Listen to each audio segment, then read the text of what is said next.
Buenos días, jóvenes. Vamos a dar inicio a la clase de la fecha 3 y 4 de abril del presente año. Quiero manifestarles que de la tarea que se asignó para este día, viernes 3, de la sección B remitieron la tarea 24 alumnos y de la sección A 23 alumnos. He revisado la tarea de cada uno de ustedes. Hay algunos alumnos que aparecen en el sistema que supuestamente subieron la tarea, pero no hay contenido. Entonces voy a estar más adelante a través de WhatsApp dando los nombres para que de esa manera puedan enviar el material. Si no pueden a través de la plataforma, pues que lo van a llegar a través de correo electrónico. Los que aparecen en el listado, que aparentemente subieron el contenido y que no aparece. Los que no lo enviaron, pues lógicamente tampoco se comunicaron conmigo, por lo tanto no tuvieron interés en hacer la tarea o no, o por lo menos no argumentaron el motivo por el cual no la pudieron hacer. Decirles que pues el trabajo está bastante completo.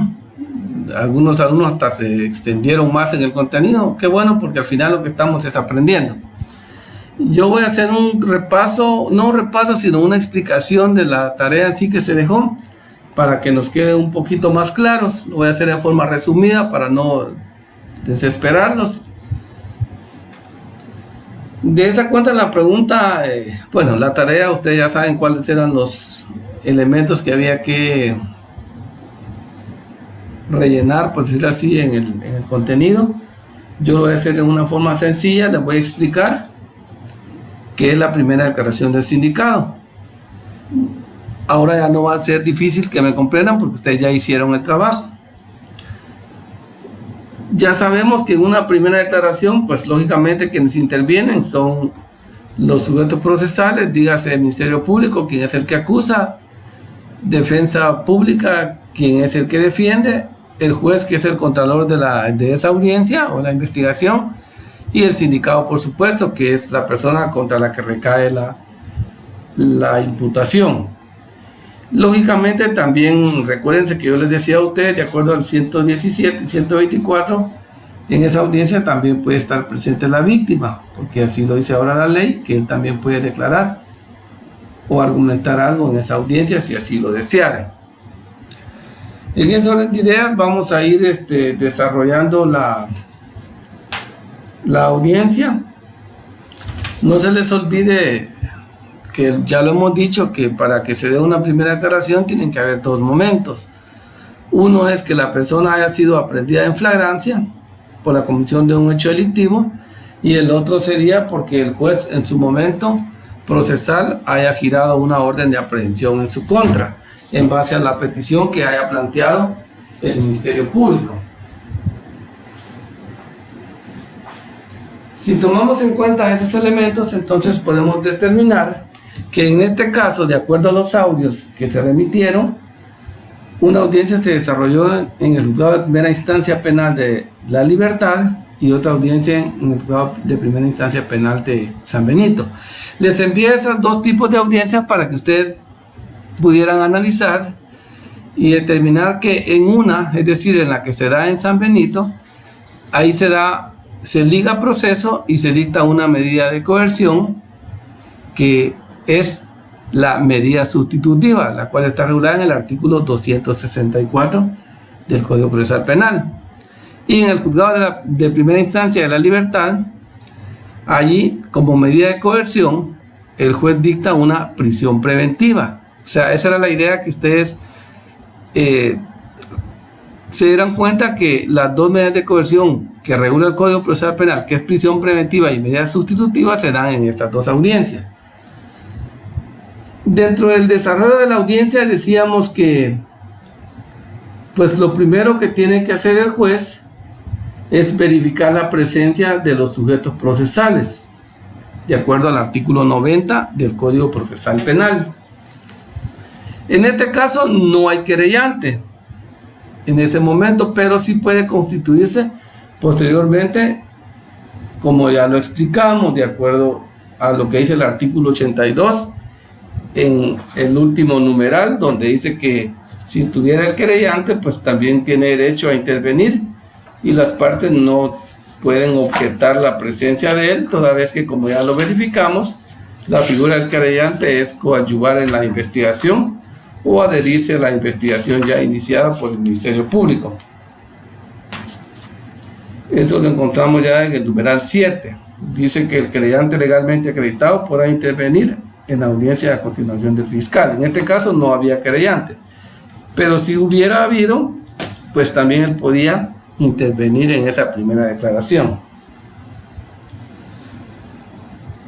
Si vemos cuáles son las advertencias preliminares que le hace el juez al sindicado, ustedes las escucharon, están reguladas en el artículo 81, donde, como bien escribieron muchos compañeros, el juez le explica al sindicado con palabras sencillas y claras el objeto y la forma en cómo se va a desarrollar esa primera declaración o el acto procesal. De la misma manera, le va a informar en cuanto a los derechos fundamentales que a él le asisten. En el caso de que él puede abstenerse de declarar y que esa declaración o sea abstención no podrá ser utilizada en su contra o en su perjuicio. Así lo regula el artículo 8, 9 y 16 de la Constitución Política de la República de Guatemala y el artículo 15 del Código Procesal Penal.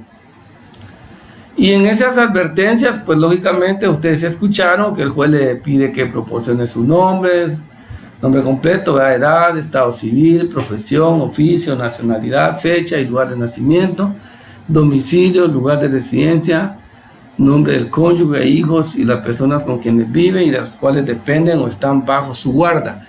Estos requisitos se tienen que llenar en esa primera declaración. Si faltara este tipo de advertencias preliminares, entonces ya estaríamos hablando de una violación al debido proceso, porque no se cumple con lo establecido en el artículo 81. Ese es el punto que nosotros vayamos entendiendo. Eso siempre se va a dar, aunque sea una canción en cada primera declaración, pero siempre se va a dar porque así lo establece la ley, y ya vimos en los artículos iniciales que los jueces no pueden variar la forma del proceso y se tiene que hacer como lo establece el presente código.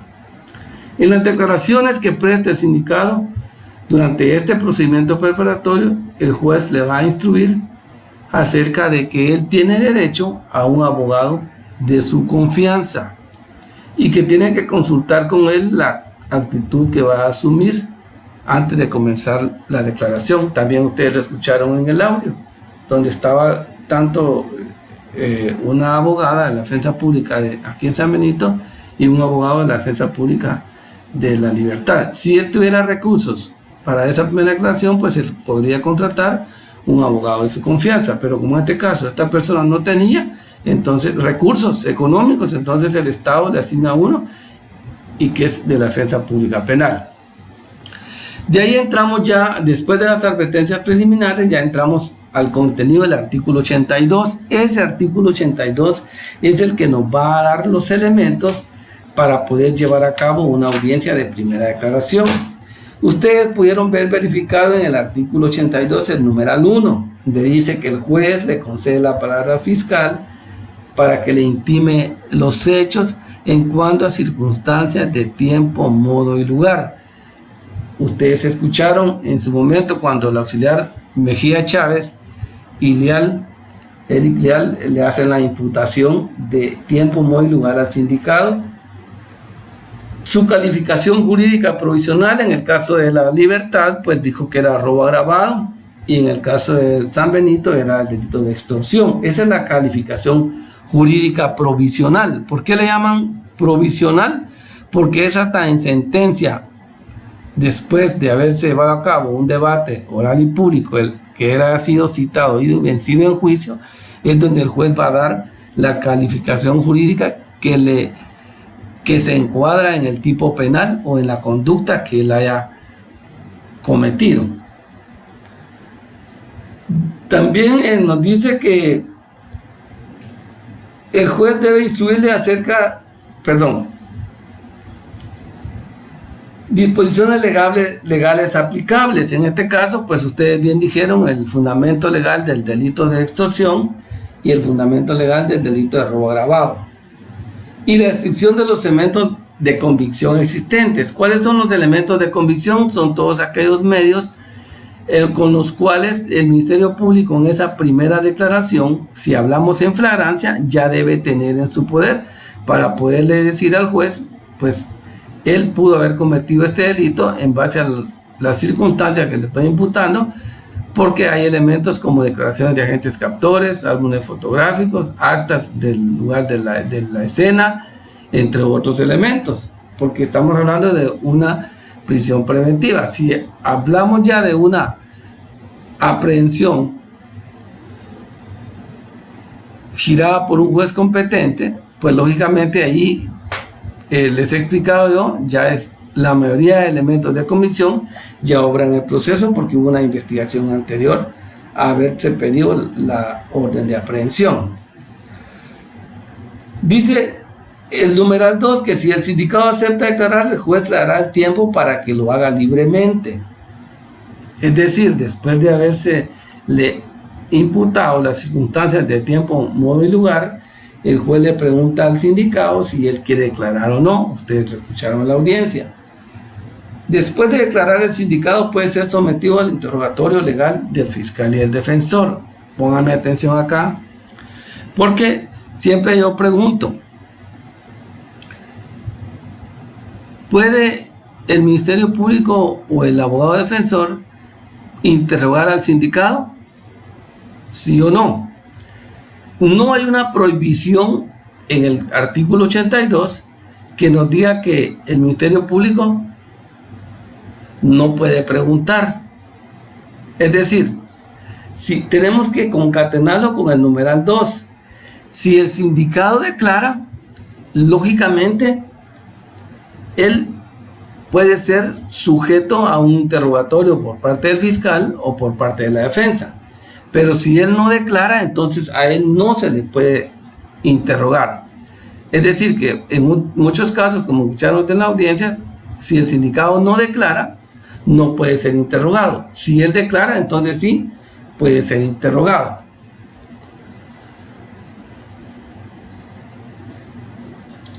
El numeral 4 nos dice que posteriormente el juez le da la palabra al fiscal y al defensor para que demuestren y argumente sobre la posibilidad de ligarlo a proceso. Debieron resolver en forma inmediata. Es lo que yo siempre les he dicho, de que en este caso es el Ministerio Público va por la segunda participación, por decirlo así. En la primera solo fue imputar el hecho, con circunstancias de tiempo, modo y lugar, calificación jurídica provisional y los elementos de convicción que tiene en ese momento. En esta segunda intervención, el Ministerio Público lo que pretende probar y solicitarle al juez es que lo ligue a proceso. ¿Cómo lo va a pedir? ¿Cómo va a hacer esa petición? En base a los medios de convicción que ya describió en la primera intervención. Por eso va a volverlos a recitar de forma resumida, argumentando esa posibilidad de la participación de él y en consecuencia le pide al juez que lo ligue a proceso. En este caso, la actitud de la defensa, pues lógicamente va a ser de manera distinta.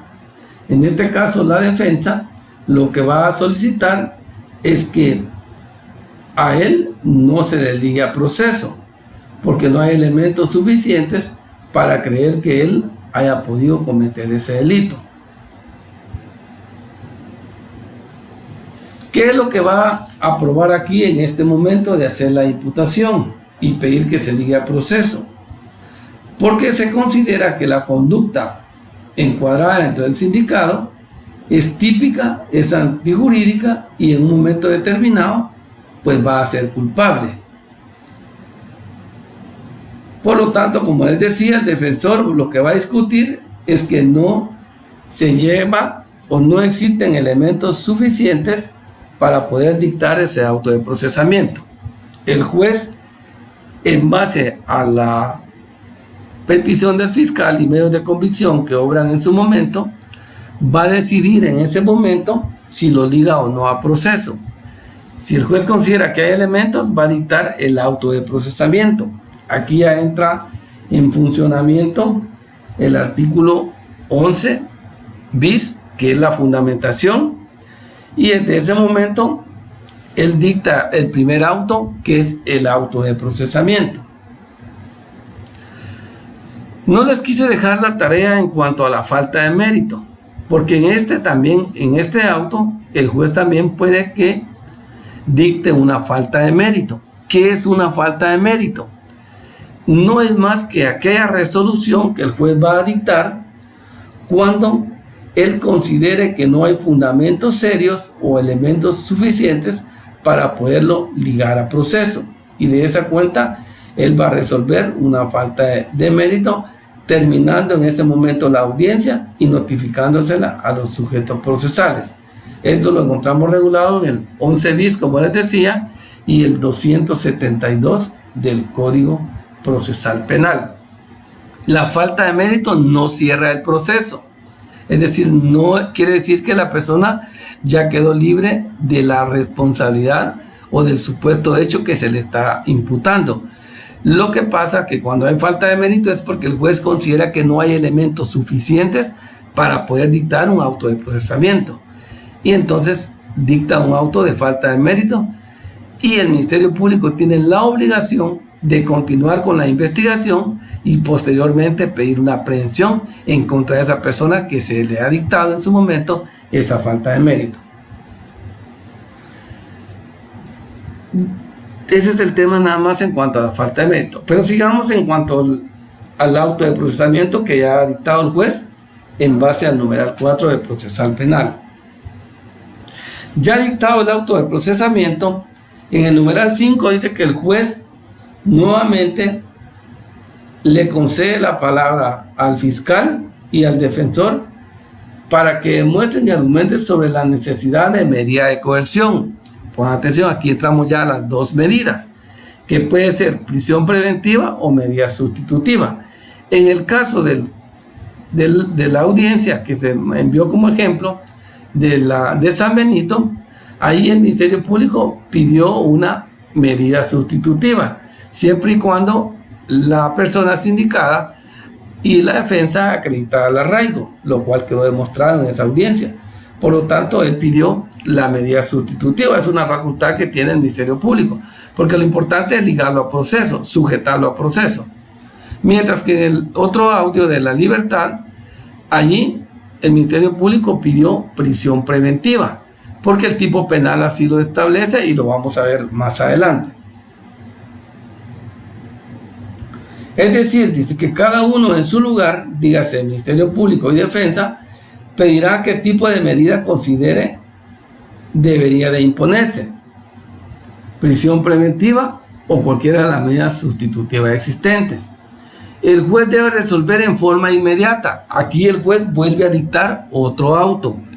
Ya dictó el auto de procesamiento y ahora va a dictar el auto de medida de coerción, que puede ser no auto de medida de coerción, sino solo estoy poniendo de ejemplo. Puede ser un auto de prisión preventiva o un auto de medida sustitutiva. Dictando el auto de medida de coerción, ya sea de prisión preventiva o bien de medida sustitutiva, de conformidad, repito, como lo regulan los artículos 11 bis, 259 en este caso de la prisión preventiva y 260 del Código Procesal Penal, y 11 bis y 264 si la medida de coerción fuera medida sustitutiva. Aquí la persona ya está ligada al proceso y ya se dictó la medida de coerción. Vamos al siguiente paso, que es el numeral 6. El fiscal y el defensor se pronuncian sobre cuál es el plazo razonable para poder realizar la investigación. Es decir, que aquí entramos a un plazo en el cual la persona ya ligada al proceso, el Ministerio Público no tiene todo el tiempo del mundo. Yo se lo explicaba en la clase anterior, en el 332 bis, si no estoy mal, que les decía que prisión preventiva hasta 3 meses y medida sustitutiva hasta 6 meses para hacer la investigación. El plazo razonable para poder realizar la investigación, es decir, el fiscal siempre buscará tener un plazo más amplio, lógicamente, porque es el quien tiene la investigación. Por el contrario, la defensa buscará que se otorgue el menor plazo. ¿Por qué? Porque yo, como abogado defensor de mi cliente, pues lógicamente voy a pedir que el plazo de investigación sea el más corto, el mínimo. ¿Por qué? Porque le estaría quitando de cierta manera tiempo al Ministerio Público para que pueda hacer una buena investigación, pero es el juez al final que va a resolver. Esto tomando en cuenta que se ha dictado prisión preventiva, el máximo para poder investigar es de 3 meses, como ya lo expliqué, y en el caso de medida sustitutiva, el plazo máximo para poder investigar es de hasta 6 meses. Esto lo regula el artículo 324 bis del Código Procesal Penal. Ya dándole la participación tanto a la defensa como al Ministerio Público, el juez va a resolver. En este caso, si por ejemplo el Ministerio Público, si es prisión preventiva, pide 3 meses, la defensa puede pedir 1 o puede pedir 2. Queda a criterio del juez al final quien va a dar el plazo que él considere oportuno o necesario tanto para el Ministerio Público como para la defensa. Si es con medida sustitutiva, el Ministerio Público puede pedir hasta 6 meses, porque recuérdense que la persona no queda con prisión preventiva, sino queda con medida, es decir, queda en libertad. Entonces puede ser hasta 6 meses. La defensa puede pedir 2, puede pedir 3. Al final es el juez el que va a resolver diciendo cuándo o en qué fecha se va a presentar el acto conclusivo y cuánto es el plazo para investigación. Así lo dice el numeral 6. Entonces dice que el juez va inmediatamente a fijar día y hora para la audiencia intermedia. Es decir, primero el juez dice, dio 3 meses, la resolución se dicta hoy, 3 de abril, entonces sumemos 3 meses, 3 de mayo, 3 de junio, 3 de julio. Entonces el acto conclusivo se estaría presentando el 3 de julio, es decir, es el tiempo que tiene el Ministerio Público para investigar y presentar el acto conclusivo. ¿Qué es el acto conclusivo? No es más que toda aquella investigación que el Ministerio Público realizó en ese plazo, lo va a plasmar en un memorial de acusación, donde le va a decir al señor juez, pues aquí están los elementos con los cuales se considera que la persona es indicada por el delito de robo agravado, lo cual ha quedado demostrado con estos medios de investigación. Ese escrito de acusación, el Ministerio Público el 3 de julio, por ejemplo, el que estamos poniendo, lo va a hacer por escrito. Ese escrito de acusación lo va a hacer por escrito, así lo dice. El juez deberá fijar 10 horas para la presentación del acto conclusivo y posteriormente dice que va a fijar día y hora para la audiencia intermedia, la cual debe llevarse en un plazo no menor de 10 días ni mayor de 15 días a partir de la fecha fijada en el acto conclusivo. Entonces, veamos con el mismo ejemplo. Si el acto conclusivo por escrito se presentó el 3 de julio, entonces la discusión para la audiencia de etapa intermedia, que eso lógicamente lo vamos a ver más adelante. Todavía, pues, si Dios quiere que se normalice esta situación, pues siempre va a ser acudiendo a una audiencia de etapa intermedia. Y si no, pues lo vamos a compartir a través de esta vía.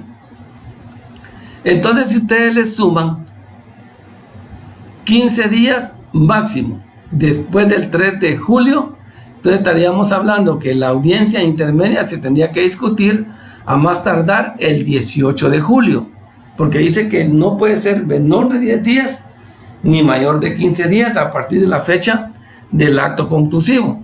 Perdón, y si la fecha del acto conclusivo fue el 3 de julio, entonces lógicamente, si tomamos el tiempo máximo 15 días, la audiencia intermedia se va a estar discutiendo el 18 de julio. En esa resolución, como dice el numeral 6, el juez ahí va a señalar día y hora. para esta audiencia. ¿Qué se va a discutir en esa audiencia? Es el memorial de acusación que usted presentó el 3 de julio, a manera de entenderlo. Ahí se va a discutir la audiencia así le llama la ley, audiencia de etapa intermedia, que no es más que el acto conclusivo o la acusación que se presentó por escrito el día 3 de julio. Yo más adelante les voy a compartir cómo es un memorial de acusación, para que vamos teniendo la idea, no la idea, sino que vamos teniendo, estar seguros, el conocimiento de lo que estamos platicando. Todas estas resoluciones que se han ido dictando, los sujetos procesales allí mismo están notificados. Es decir, que para estas notificaciones, como les decía en la clase anterior, no se tiene que emitir un decreto notificándoles lo que ahí sucedió. No, porque allí mismos están siendo notificados, y en ese momento se les va a dar, al finalizar la audiencia, se les va a compartir a través de un disco compacto la audiencia, para que usted recuerde las fechas en que quedaron pendientes para presentar el acto conclusivo y para discutir la audiencia intermedia. Ministerio Público la obligación de hacerlo y de presentarlo, y la defensa la obligación de estar presente con su sindicado.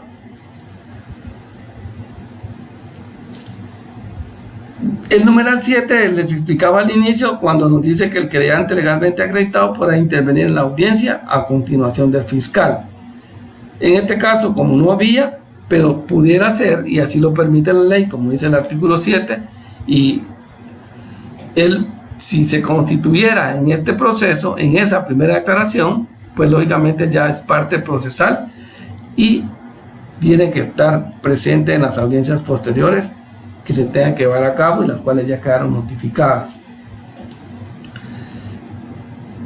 Como toda resolución emitida por los jueces, lógicamente los sujetos procesales, de acuerdo al artículo 404, tienen la facultad de impugnarlas. Lo vimos en el artículo 11 y en el artículo 11 bis, que dice que toda resolución, ¿se recuerdan ustedes el artículo 11? Dice que toda resolución emitida por un juez debe ser acatada y solo podrá impugnarlas por los medios y en la forma establecidos en la ley. Entonces, ¿qué resoluciones dictó el juez ahorita? En esta primera declaración que ustedes hicieron el ejercicio: auto de procesamiento y medida sustitutiva en el caso de San Benito, y en el caso de La Libertad, auto de procesamiento y prisión preventiva por el delito de robo agravado. Ahí tenemos dos ejemplos.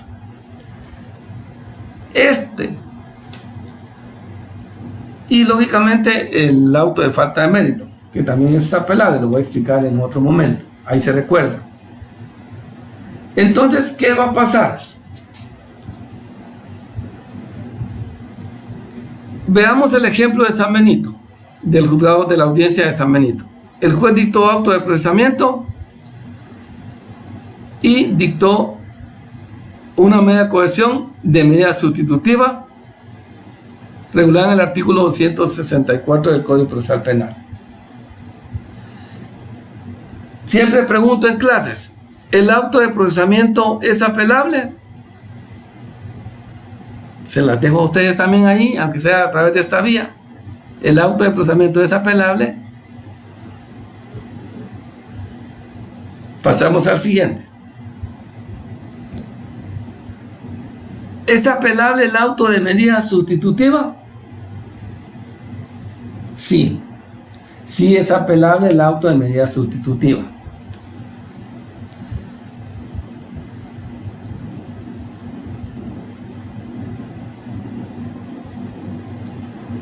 Artículo 404 del Código Procesal Penal nos dice que sí es apelable el auto de medida sustitutiva. Pero ¿cuál es el objeto de ligar a proceso?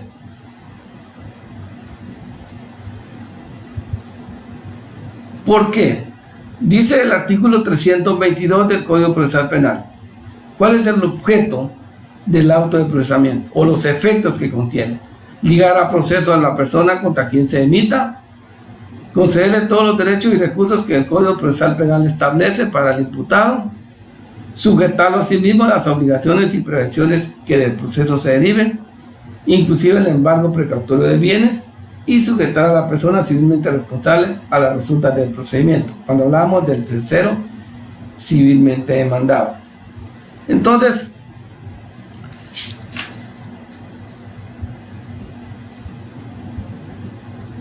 el auto de medida sustitutiva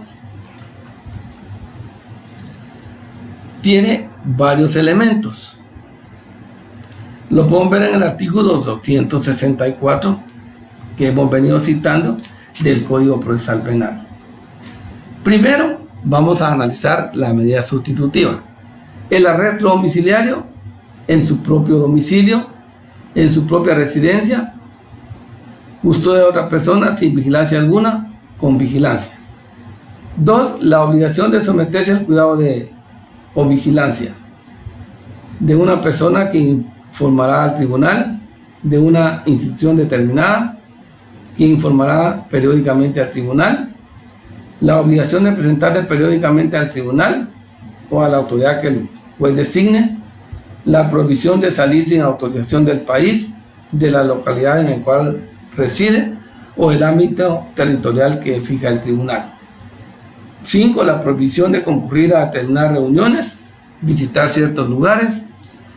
6. La prohibición de comunicarse con personas determinadas, en este caso sería el agraviado o sus parientes, siempre que no se atente el derecho de defensa o que no se afecte el derecho de defensa.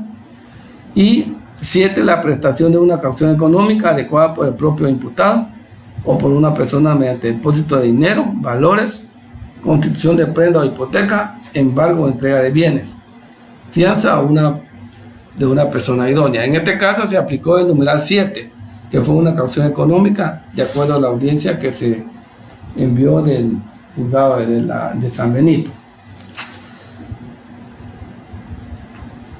Estas medidas sustitutivas no necesariamente el juez tenga que imponerlas todas. Ustedes vieron el ejemplo, solo dejaron caución económica, pero en algunos casos pone arresto domiciliario, en otros casos la prohibición de visitar o tener contacto con la víctima, como dice, o en otros casos la prohibición de salir del país. Es decir, que de acuerdo a la magnitud del delito, así se va a pedir la medida sustitutiva, o la medida sustitutiva reguladas en el artículo 264.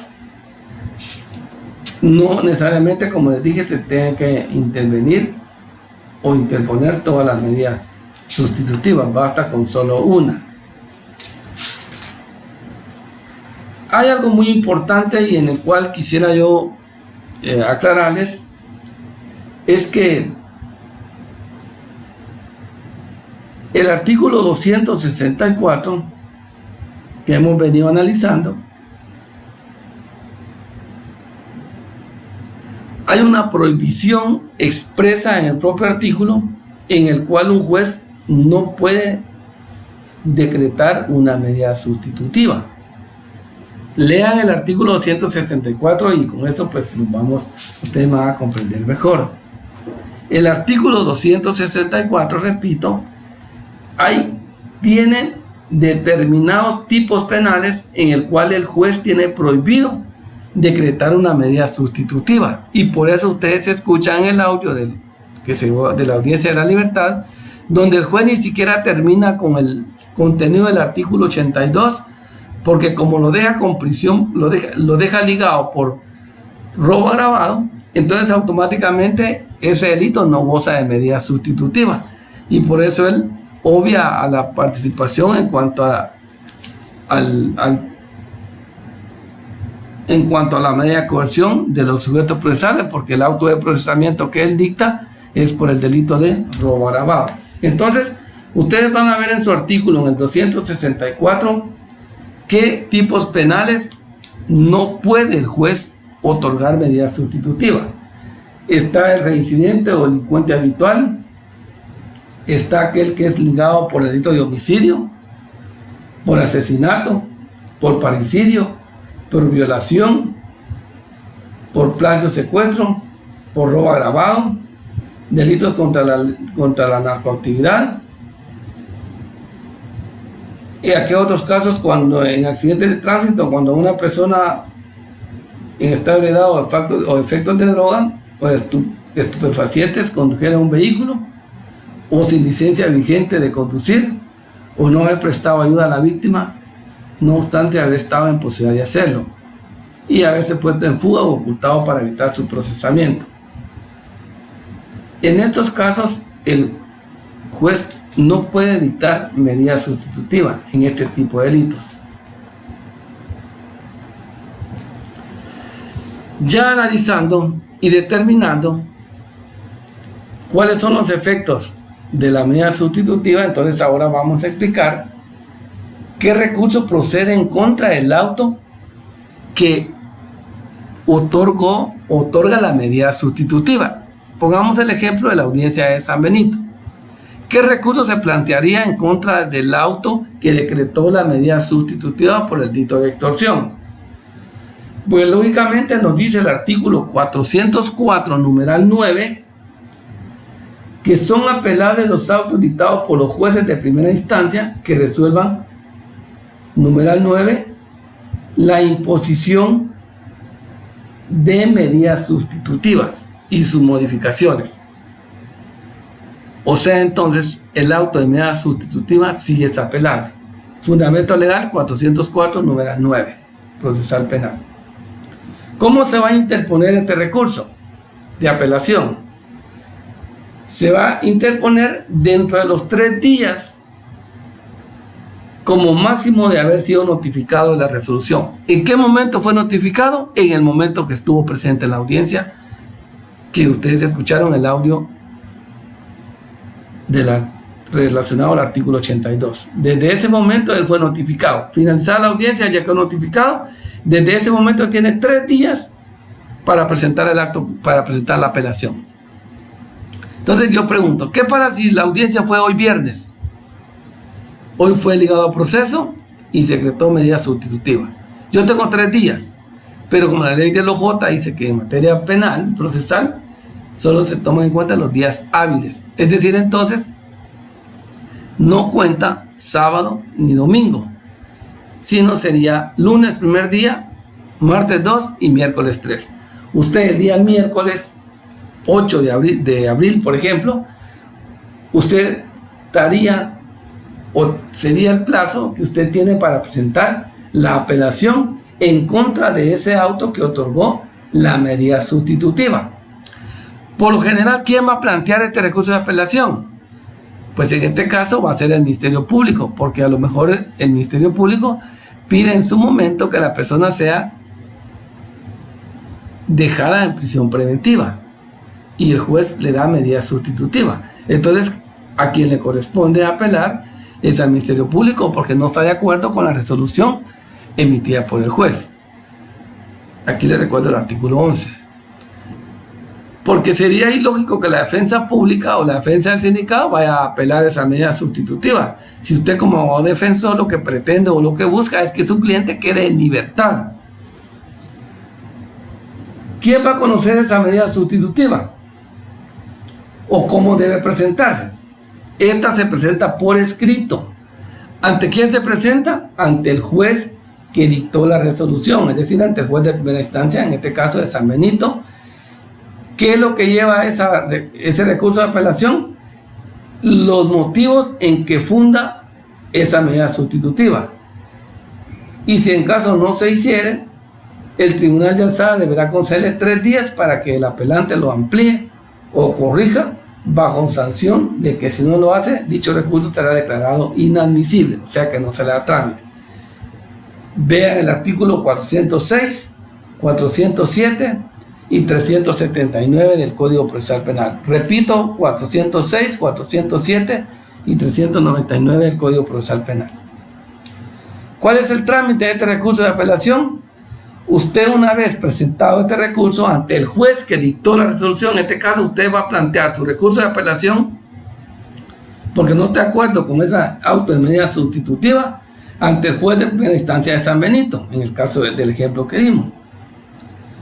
Este juez lo va a otorgar, lo va a admitir, lo va a aceptar, va a notificar a la otra parte del recurso que se interpuso y de inmediato lo va a elevar a la sala jurisdiccional para que lo conozca y lo resuelva dentro del plazo de 3 días. Así dice la ley, pero eso es mentira. Esos 3 días se vuelven 2, 3, 4 meses en un momento determinado. Pero la ley así lo determina. Entonces, ¿quién va a conocer el recurso? La sala jurisdiccional. En el caso de Petén, es la sala que tenemos ubicada en el municipio de Poptún. Por favor, aquí vean el artículo 408, 410 y 411 del Código Procesal Penal. ¿Qué va a hacer la sala con el recurso ya interpuesto? Pues lo va a conocer solamente en cuanto a los puntos que usted atacó de la resolución, verificando los agravios que usted hace valer en ese recurso o los agravios que usted alega, las violaciones que se dieron.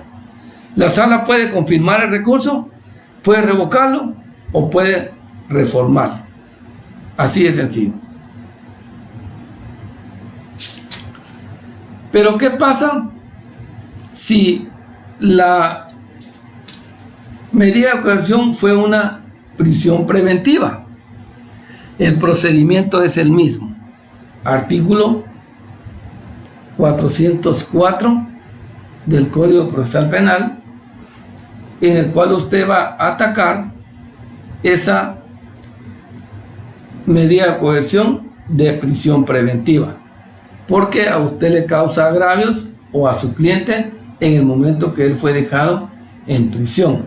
Por lo tanto, usted lo que pretende es que se revise esa medida de coerción de prisión preventiva y sea la sala la que va a resolver atendiendo a los argumentos o a los agravios que usted considere que le causa esa resolución a su cliente. En base a eso, la sala va a conocer y va a resolver.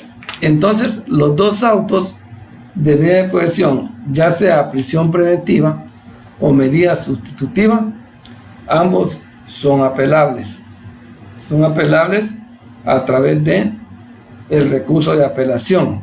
Plazo para interponerlo, dijimos que son 3 días.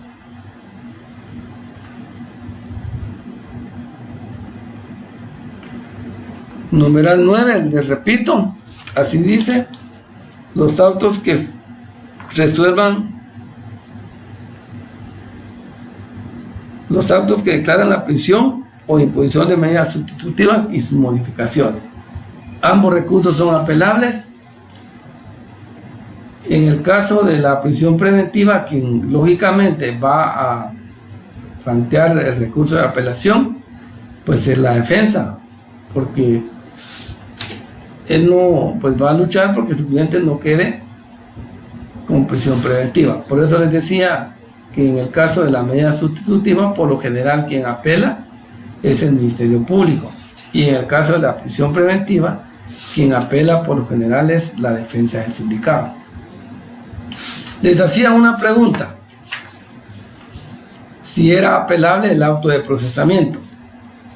¿Se recuerdan? No. La respuesta es no. El auto de procesamiento no es apelable, porque el propio artículo 320 del Código Procesal Penal dice en su segundo párrafo: solo podrá dictarse auto de procesamiento después de que sea indagada la persona contra quien se emita. Podrá ser reformable de oficio o a instancia de parte, solamente en la fase preparatoria, antes de la acusación, garantizando el derecho de audiencia. Es decir, que tienen que estar presentes los sujetos procesales. Entonces, el auto de procesamiento no es apelable. Para mayor ilustración, váyanse al artículo 404 y del numeral 1 al 13, ustedes me dirán si encuentran ahí un numeral que diga que el auto de procesamiento es apelable. No lo encuentran, por lo tanto, el fundamento legal lo tenemos ahí en el 404. el auto de procesamiento no es apelable. El propio artículo 320 del procesal penal dice que solo puede ser reformable de oficio o a instancia de parte. Les voy a explicar así sencillo porque no quiero cansarlos. Yo ya quiero terminar con mi presentación, con mi clase, esperando pues que después de este feriado de Semana Santa, que es oficial, pues podamos ya tener la oportunidad de dar clases presenciales, y si no, pues igual, yo les sugiero a ustedes que en este contenido, que ustedes vayan leyendo, vayan avanzando más en el código, en el articulado, y si pueden mandarme preguntas a través de WhatsApp, háganlo, utilicen esa herramienta, y si es por la plataforma, igual yo siempre la reviso, para que yo pueda ir dándoles la clase y orientándolos en las dudas que ustedes más tengan. De esa manera podemos ir avanzando con el contenido. Les decía, por ejemplo, el auto de procesamiento no es apelable, pero sí puede ser reformable de oficio o instancia de parte. Cuando hablamos de instancia de parte es que lo prueba uno, cualquiera de los sujetos procesales. Por ejemplo, me quedo acá, en el caso del ejemplo de la libertad, él quedó ligado por robo agravado. Ese fue el auto de procesamiento. Pero si en el transcurso de la investigación se determinara que el delito que se le imputó a él y por el cual quedó ligado fue robo agravado, pero que los elementos dieron un giro, los elementos de investigación dieron un giro, y la defensa o el Ministerio Público en el principio de objetividad, aún así en favor del sindicado, determina que la conducta de él no se encuadra en un robo agravado, sino en un hurto agravado. En este caso, se puede pedir la reforma del auto de procesamiento, de robo agravado a hurto agravado. Y de esa cuenta, lógicamente, si se diera esa reforma del auto de procesamiento de robo a hurto agravado, pues la persona que está con prisión preventiva muy bien puede dictarse un nuevo auto de procesamiento por hurto agravado y una medida de coerción, ya no de prisión preventiva, sino de medida sustitutiva. ¿Por qué? Porque el hurto agravado no está dentro de las prohibiciones que tiene el juez para dictar una medida sustitutiva, de conformidad con el artículo 264, el cual yo les explicaba en qué tipos penales el juez tiene prohibido dictar medida sustitutiva. Y para ejemplo, en el caso de la audiencia de San Benito, puede ser que más adelante se pida una reforma del auto de procesamiento, estoy ejemplificando, de extorsión a un delito de encubrimiento por el delito de extorsión, porque siempre vamos a ir buscando que la pena sea más favorable al reo. En esa cuenta, el auto de procesamiento no es apelable, pero sí puede ser reformable de oficio o a instancia de parte. Solo que hay que tener cuidado, dice el segundo párrafo, solamente en la fase preparatoria, antes de la acusación, la cual yo ya expliqué, garantizando el derecho de audiencia. Es decir, si quedó con prisión preventiva en el caso de la libertad, el ejemplo que ahí pusimos, pues lógicamente tiene que ser esa reforma del auto de procesamiento antes que se presente el acto conclusivo o finalice la etapa de investigación. Y en el caso de San Benito sería antes de que se presente el acto conclusivo, que fue el plazo que se dio para la investigación. Jóvenes, yo les agradezco, espero que con esto hayamos quedado más claros de la tarea o de lo que pues yo les dije que me enviara. Lo que yo pretendo es que ustedes aprendan, que ustedes lean, porque si no dejamos en un momento dado algún ejercicio, yo lo tengo por experiencia, no lo digo por todos, hay unos, pues, sí, lógicamente que así es, unos damos más que otros, entonces si no hay tareas, pues a veces la gente no remacha, no lee, y yo lo que pretendo es que ustedes lean, especialmente ahora que estamos recibiendo clase o impartiendo clase a través de esta vía, pues que es cuando más tenemos que leer, y poder tener el conocimiento. Y si tenemos dudas, como les repito, pregunten. Espero nuevamente poderlos ver en la próxima clase, y si no, pues saludarlos a través de este canal. Pasen un buen día. Muchas gracias.